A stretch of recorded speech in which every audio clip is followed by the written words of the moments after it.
Hello. Let me just get. There we go. Now we are here. We're on audio, we're on video. And we're continuing to read from Hope on the Tightrope. Keep covering the Cornel West.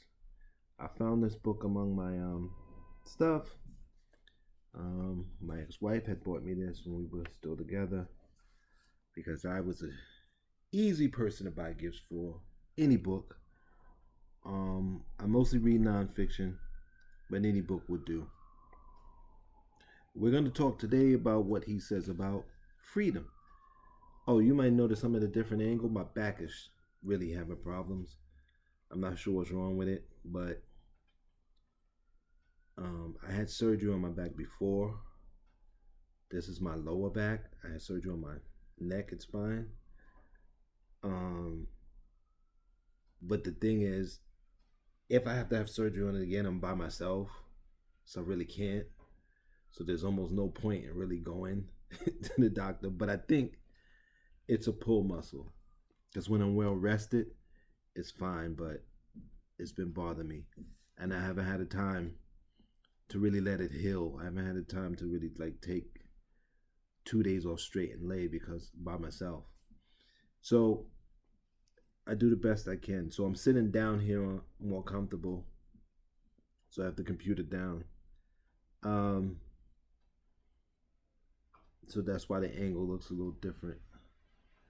I don't have that light over there on. What's good enough? Let's go with it. Freedom. Because a lot of people are confused about what freedom is. So we need to start thinking about what it means. Not that Cornel West knows all the answers, but we need to start getting some definitions.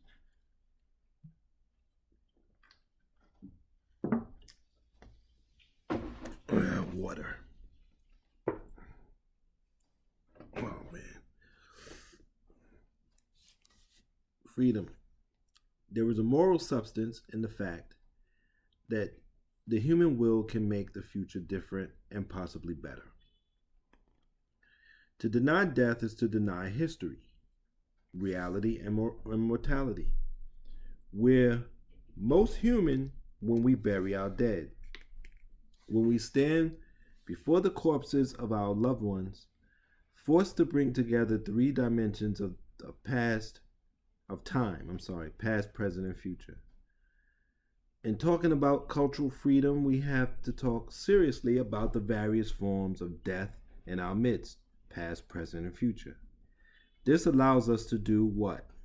To become more alive, to think more critically, maybe be more compassionate, maybe even muster the courage to want to sacrifice for something bigger than us. I come from a particular tradition of struggle. My people have been on intimate terms with the constant threat of social death. No legal status, no social standing, no public value. You were only a commodity to be bought and sold. If you don't come to terms with death in that context, there's no way you can live physically and culturally, because the rights and privileges that your fellow human beings of European descent had access to were stripped from you. Well, we had value. Our bodies were valuable.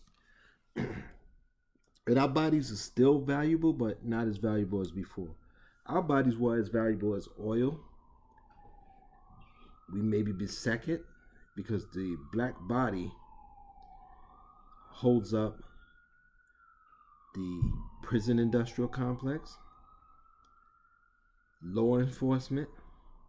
For the most part, law enforcement, especially on the local level, is only police and black folks.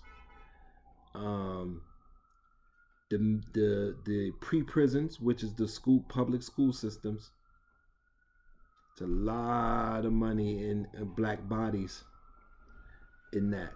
Although a lot of people go to public school, but there's a lot more money that comes into a black public school, because it's usually not a good school. So there's all kinds of programs attached to it, special ed, in-school suspension, extra counselors. So all of that has made us valuable. Sports, what we do with our bodies, what they banging up against each other in football and running around in basketball. So our bodies are still worth a good amount. You remember Malcolm X's technical definition of a nigger. He said a nigger is a victim of American democracy. That was his formulation. It sounds oxymoronic. How can there be victims of American democracy? Well, there have been. Jeffersonian democracy pushed back black folk further back and consolidated slavery. Poor whites in the South moved to the center. However, our American Indian brothers and sisters have been the ultimate victims of American democracy. Even today, American democracy is expanding for certain folk and curtailed for others. Yet, the irony is that only more democracy can improve the plight of the victims of American democracy. Many people feel they no longer have to work or sacrifice. Why? Because the big money can be achieved right now. For some it is. Mostly people whose parents are wealthy. If you view yourself as part of a freedom-fighting tradition, part of those who live with their backs against the wall, you actually become willing to live and die for that struggle. This is why forms of intellectual weaponry become crucial, because you can begin to understand that what you're up against is easily a question of life and death. The real danger is that traditions of freedom fighting will slowly but surely disappear, and our culture of consumption is pretty much gone. The very possibility of a different future, the very possibility of a sense of hope for a society that's better than the present one will slowly but surely wane. In that kind of society, I'm not willing to live. So basically, to me, this is me, Tim speaking, that freedom fighting, that's gone. In the black tradition, it's gone. Most black people are just not interested. They're not stupid. They know what politics is. All this talk about we need political education, no, black people know what it is. It's just not interested. And you're not going to make them interested. And no amount of organizing is going to make them interested. We have to create alternative institutions and systems. And if they don't choose death over those things, the alternatives, then they'll be there for them. And hopefully do it before we die. But we should do it digitally like this, put our work on platforms for them to use it, so that for those young ones who want to come up and use it, or some people who wake up at the last minute. Back to the reading. I think highly of the pacifist tradition in Christendom. I do not agree with it. I'm not persuaded by it. But I think respect is due. I do not think Christian pacifists will ever have the kind of impact on history that many of them profess to have. Yet, I respect their views. So when I hear Archbishop Tutu and many others argue for nonviolence, I respect them. One should be on principled ground, attempt to exercise and realize all forms of nonviolent resistance before one even remotely considers the discussion of violent resistance and armed struggle.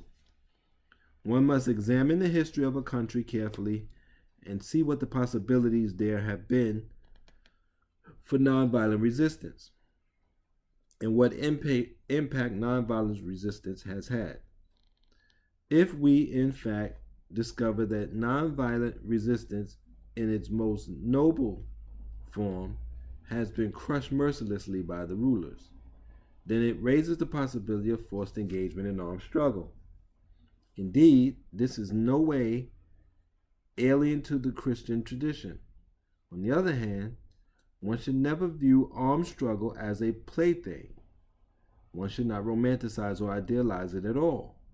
On the contrary, One should carefully and thoroughly think through whether it can be the impact and effectiveness that one desires. As freedom fighters, we've got to become much like the jazz women and men and jazz men, fluid and flexible and protean, open to a variety of different sources and perspectives. Black people's deep memory of history is a legacy of catastrophe. It's the slave ship and the body swinging from the tree. It's the disgraceful school systems and being taught to hate ourselves. America's concept of history is that of a chosen people, a city on the hill where the sun is always shining.